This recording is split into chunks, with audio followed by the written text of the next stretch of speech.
मुक़द्दस महीना रमज़ान मुबारक के इख्तिताम के करीब है और अब सभी ईद की तैयारियों में मशगूल हो गए हैं। रियासत जम्मू कश्मीर में बाजारों में चहल पहल में इजाफा हो गया है। लोग मलबूसात, खाने पीने की अशिया और दीगर सामान की खरीदारी के लिए बाजारों का रुख कर रहे हैं। ईद के मौके पर खसूसी पकवान तैयार किए जाते हैं और मेहमानों की खूब खातिर तवाज़ा की जाती है। श्रीनगर के लाल चौक पर भी खरीदारों का हुजूम है। लोग बेकरी आइटम, कन्फेक्शनरी और मटन चिकन खरीद रहे हैं। बाज़ खरीदारों ने बेकरियों और मिठाई की दुकानों में ज़्यादा कीमतें होने की शिकायत की है। उनका कहना है कि इंतज़ामिया बाज़ारों में अशिया की कीमतों की निगरानी करने में नाकाम है। खरीदारों के मुताबिक खासकर मटन के लिए ज़्यादा कीमत अदा करनी पड़ रही है।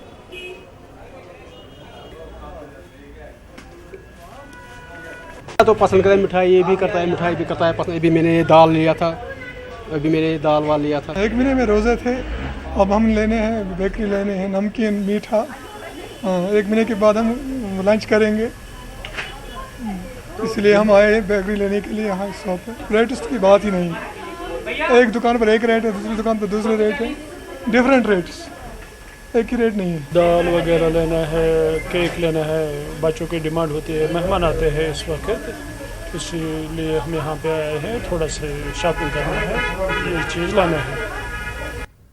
श्रीनगर के इलाके पांच चौक में कल शाम 9 बजे के करीब कुछ नामालूम बंदूक बरदारों ने खनमुआ श्रीनगर के रहने वाले समीर अहमद वानी वल्द मोहम्मद यूसुफ वानी को गोली मारकर शदीद जख्मी कर दिया।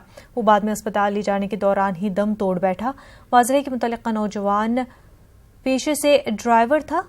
पांच चौक पुलिस ने इस हवाले से केस दर्ज करके तहकीकात शुरू कर दी है।